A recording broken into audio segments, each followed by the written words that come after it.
So, I was writing the script for my next Laura Viorzi video, casually doing the research. It's been a while, I know, I'm sorry. When the Final Fantasy community basically unanimously caught fire and blew up. It seems like this happens every other day in this community, but this particular time it was over something that a lot of people take super seriously. So, I can understand the reaction this time. This thing was, of course, Unnamed winning the race for World First, and then very quickly being exposed for using third-party tools to zoom out for an angle in the game that would otherwise be impossible. There's been a lot of heated debate surrounding this incident since it happened, and it sparked more discussion surrounding what constitutes cheating and the use of third-party tools and plugins in general. So I thought that, why don't I, of every middling Final Fantasy XIV content creator and VTuber, who has never been a hardcore raider before, make a video about this. Hello, I'm Mutsuki Yuko, the Saldexarch, and today we're talking about third-party tools, cheating, and the Omega Ultimate World First scandal.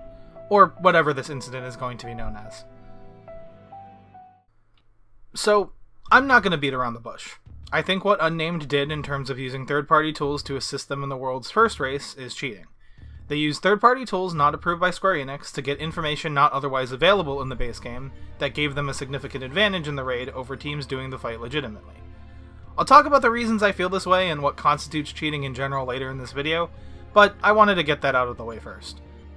Also, while I have named the team responsible for the incident, I will not be calling out any individual players by name. There's been a lot of hate and harassment thrown their way over this already, and I don't want to encourage that by naming anyone directly in this video. While I do believe Unnamed cheated, they have already received an official punishment by Square Enix, and given that they're clearly very skilled raiders and have a passion for the game, it's sad to me that some people in the Final Fantasy XIV community would go so far as to try to bully and harass them out of the game, and I don't want to encourage or contribute to that in any way. With that out of the way, let's break the situation down. On January 30th, 2023, the Japanese hardcore raid team Unnamed announced that they had cleared the Omega Protocol, also known as Omega Ultimate. This was after a long week of teams racing to the top, pun intended, to clear Omega Ultimate first. This announcement was met with the usual praise and congratulations, but interestingly, there were some doubts forming about their clear already. The team didn't provide a full video of their clear, only the logs, and on top of that, they really hadn't been in the logs prior to the day they cleared. Normally with these World First races, the teams upload their logs and sometimes even stream to show their progression of the fight. However, it seemed like Unnamed wasn't doing this for some reason. It seemed kinda suspicious, especially since, at the time, only a few teams had even made it to the final phase. Now, some people did call them out on this, but a lot more were content to leave things at face value. And in fact, this might have been where the story ends. A somewhat suspicious claim to World First that likely would never be outright disproven. I'm sure some people would still argue about it. Hell, despite all that happened, the community is still arguing about it. But that would have been it. But then, the drama started.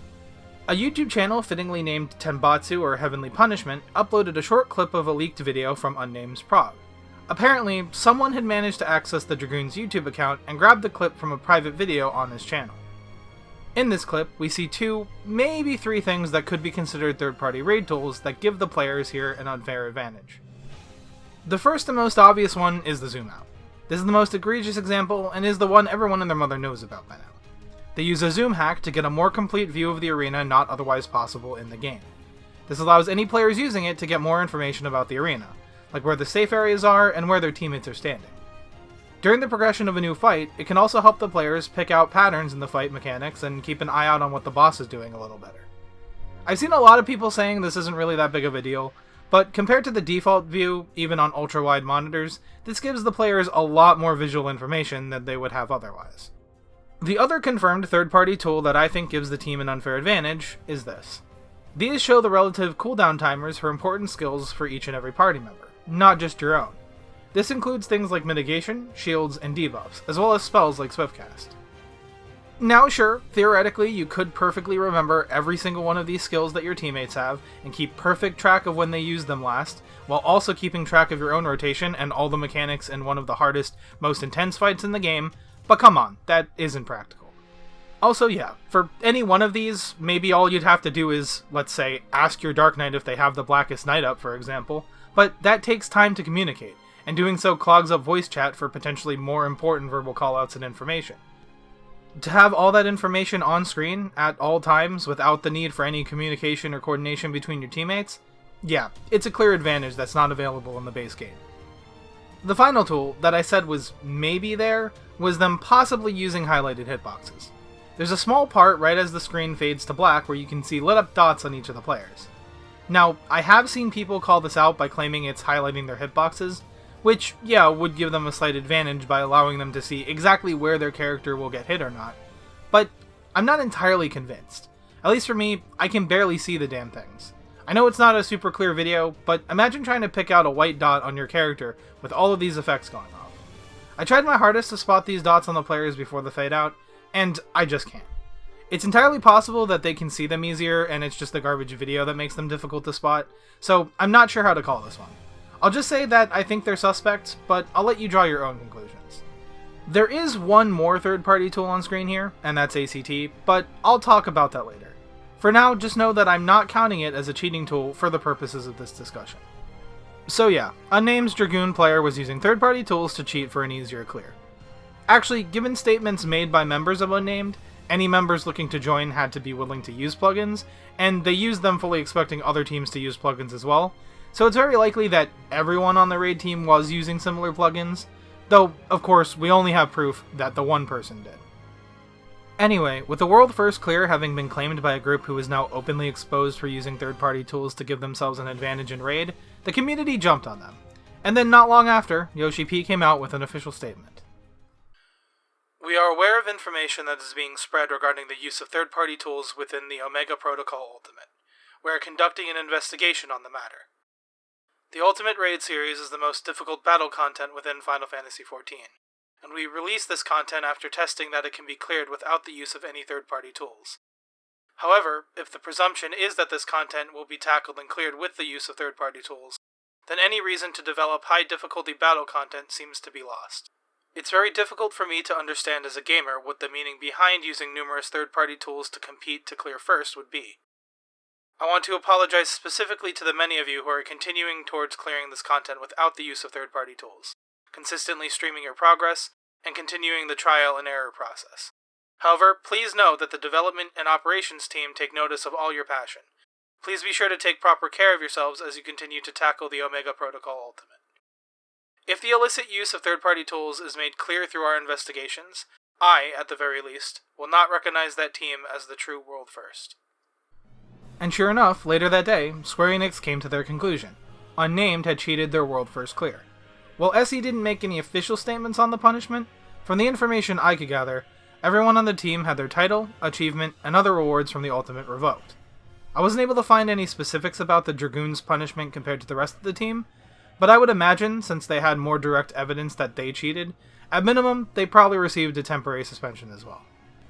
So, that's where this all ends. A team cheated, caused a stir in the community, they were punished for cheating, and the world first clear was not honored either by SE or by the unofficial leaderboards. A day later, Neverland claimed the world first for themselves, and the community was ready to put this whole situation behind us, right? Wrong. Absolutely not. Of course it doesn't end there. The Final Fantasy XIV community was on fire, and I'm sure people are still arguing about this somewhere as we speak. The main reason for all this debate is because this incident once again sparked the endless, age-old argument over third-party tools. Some people feel that Unnamed cheated, and were punished accordingly. Some people feel like Unnamed cheated, but don't agree with the punishment Square Enix dished out, either feeling that it was too harsh, or feeling like it wasn't being enforced evenly across everyone using third-party tools. Some people are defending what Unnamed did and saying that the other teams were also likely using third-party tools, so their win was fair. Yet others are mad at SE for coming down on third-party tools. And finally, we have the hot mess of people who are conflating third-party tools that change raiding gameplay with third-party tools used for aesthetics and visual mods that have no impact on gameplay whatsoever. And it's all a big pile of hot takes and accusations, and people calling other people hypocrites. And ultimately, this is why I wanted to cover this topic. I'm not generally into covering Final Fantasy XIV news or stirring up controversy in the community. I'm a silly cat girl with dumb hot takes who talks about the game's story and sometimes other stuff. But at the same time, I'm not afraid to put my thoughts out there. Of course, most of the time this has been in the context of the story, but hey, believe it or not, I don't just play this game because I love the story. I love the gameplay as well. I love raiding, and while I don't get into it so much anymore for various reasons, I love that sense of accomplishment you get coming together with other people and working together to clear a hard fight. And beyond that, I have an immense respect for competitive gaming in general, and the closest thing Final Fantasy XIV has to a world tournament is these world first races. So I feel very strongly about this. I am going to try to be nuanced about this discussion though, so please try to hear me out to the end. First of all, I want to get one thing out of the way before we get into this. The official stance of Yoshi P and Square Enix is, and always has been, that the use of any third-party tools is strictly prohibited by the game devs. According to the official statements, no amount of mod, plugin, or other third-party tool use is permitted in any official capacity.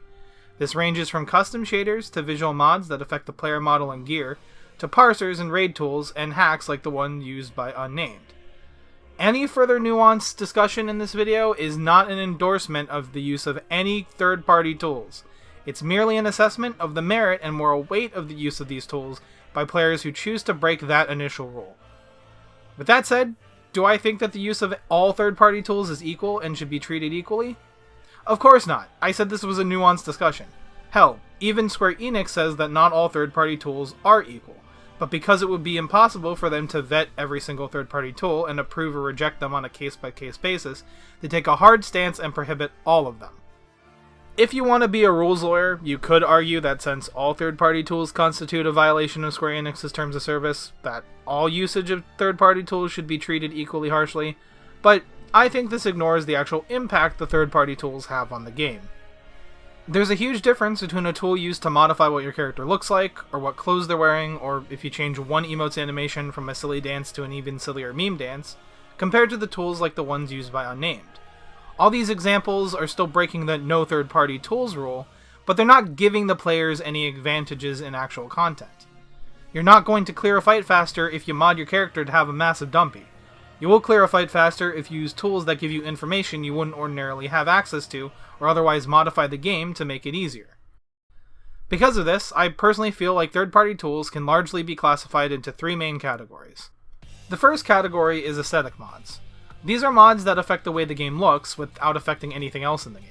These can be body mods, gear mods, shaders, plugins that change emote animations, and anything else that doesn't affect anything beyond what you see on your screen. The second category are practice and analysis tools. These can be things like tools that help you practice your rotation, see your damage, and analyze how your performance is. Notably, ACT, at least in terms of parsing and logs, falls into this category. I feel like in large part these tools are used for self-improvement and practice, and while they can help you improve as a player faster, they don't actually make the fights themselves any easier. These can sometimes be used for player harassment, which is why SE is unlikely to ever outright approve the use of these tools, and while I think that they can be used negatively, I don't think this category constitutes cheating. The final category is raid assistance tools. These are like the things we talked about, being able to see all your party's cooldowns at once, being able to see your character's hitbox. There are also other tools that can simplify and condense your hotbar to allow for one-button combos like we have in PvP, or callout plugins that pull from the server-client communication and can warn you about mechanics before you can even see them. I think all of these actively affect the difficulty of the game, making it easier, and therefore constitute cheating. Now, I did want to acknowledge that if any of the mods from any of these categories are being used for accessibility purposes, that's a whole different story. Of course I don't consider it cheating if you're using plugins to work around disabilities to be able to play the game. I'm strictly speaking about people who don't need to use plugins like this to play the game normally, but do so anyway to gain an advantage. Also, these categories aren't hard and fast.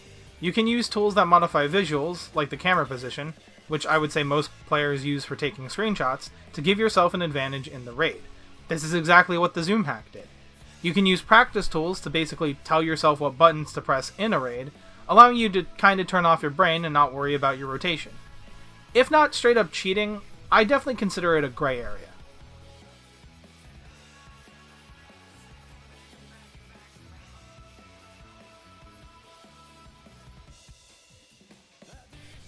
If you widely support the use of plugins for raid, you might think that's a bit harsh, but I don't think it is. Like I said, you're changing and modifying the game in a way a vanilla player can't, and often it can make certain aspects of raid drastically simpler. If you're using third-party tools to make the game easier to play and give yourself information you wouldn't ordinarily have access to, that is cheating.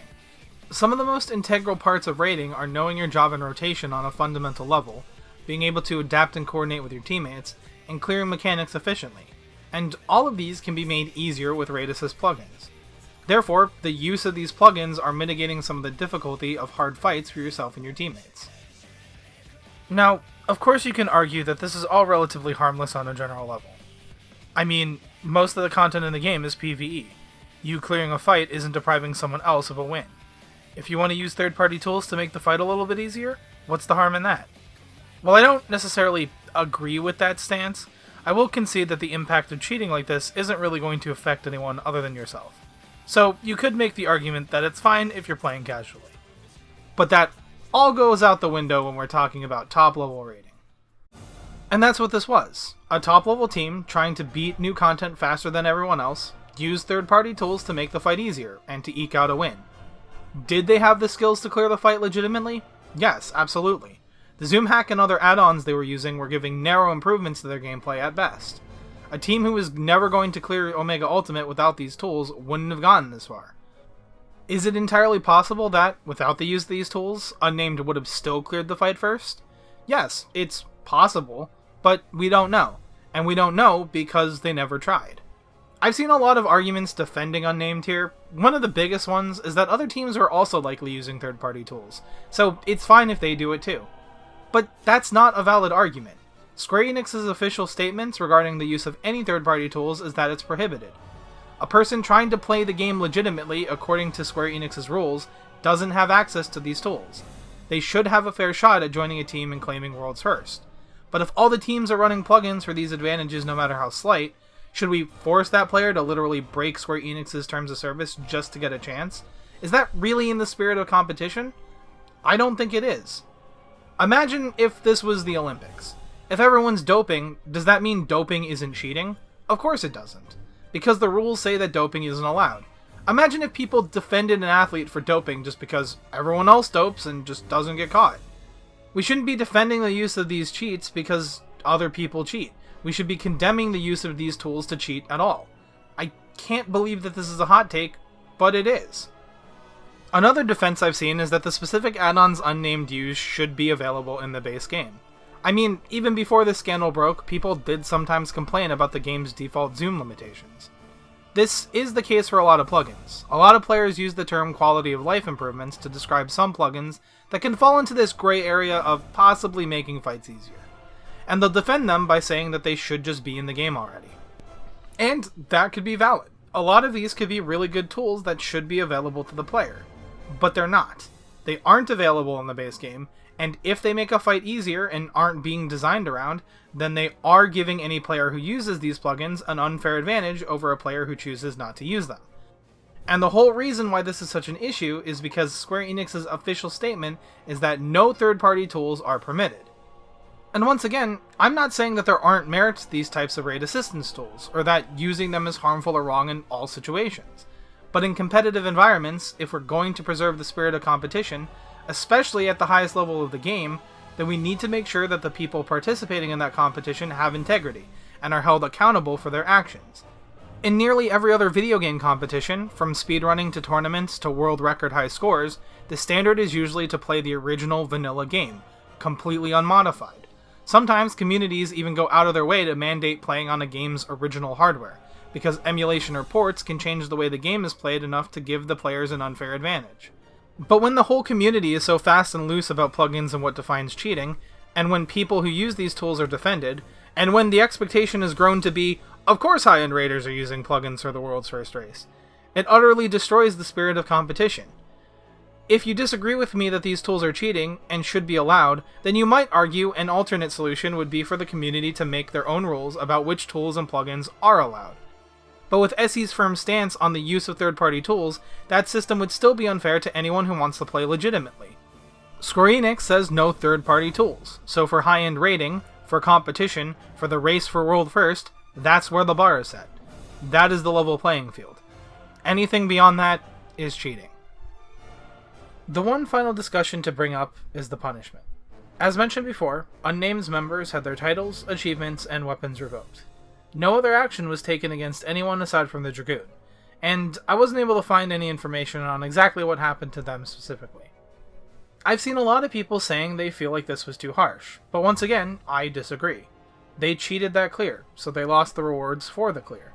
They doped at the Olympics, won the gold medal, and when they were exposed, they had to give it back. Even if Square Enix hadn't stripped their rewards away from them, a large chunk of the community wouldn't have considered their clear legitimate anyway. They were a talented team of skilled raiders. They would have cleared the fight. They might have even been able to clear it first without cheating. As is the case with most cheating, they had everything to lose if they got caught. And they did. Another argument against the punishment, however, has less to do with Unnamed themselves and more to do with Square Enix's previous response to this kind of incident, where Neverland was caught using third-party tools during their clear of the previous Ultimate, Dragon Song's Reprise. They were hit with much more of a slap on the wrist, only getting temporary bans while their titles and rewards remained intact. Do I think it's unfair that Unnamed got hit much harder when compared to Neverland? Yes, absolutely. However, I see this as more of an escalated response, less than unfair treatment. Square Enix punished the previous team that cheated on a World First title, but then another team came and did it again. So of course they're going to bring the hammer down harder. While I do think in retrospect Neverland got off pretty light with their sentence compared to Unnamed, I don't think Square Enix's response was too harsh or unjustified.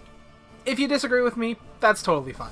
But I wanted to get this out there and try to give a more nuanced take than just all third-party tools bad, or SE is dumb for trying to take our plugins away. There's a lot of nuance in the discussion, and not even what I said here really covers all of it. The problem with this is that, ultimately, there's a lot of gray areas and disagreements on where to draw the line, and I've given my best shot at making my argument on my stance. Even if you do disagree with me, I do hope what I said at least provokes some thought about a different perspective. With that being said, I'm going to end the video right here. This was somewhat of a departure of what I normally do here on the channel, but I do think it would be interesting to cover topics like this in the future if you all enjoy this one. As mentioned, I kind of shifted gears last minute away from a long overdue Lore of Eorzea video, so that's in the works and should be ready soon. For those of you who follow my stream and Twitter, you might know that I've kind of been away from the game for a while, but I'm really getting back into things, and I'm hoping that translates to more videos for you guys on this channel. Anyway, thank you guys so much for watching. I hope you all enjoyed this one, and if you did, please leave this video a like, drop any questions, suggestions, or comments down below, and please, try to keep it civil. I know this is a heated topic, but I hope we can at least keep the discussion nuanced. Subscribe if you want more Final Fantasy XIV content from me, and if you'd like to support the channel financially, I've got a link to my Ko-fi down below. Once again, thank you all for watching, and I'll see you all in the next one. Peace out.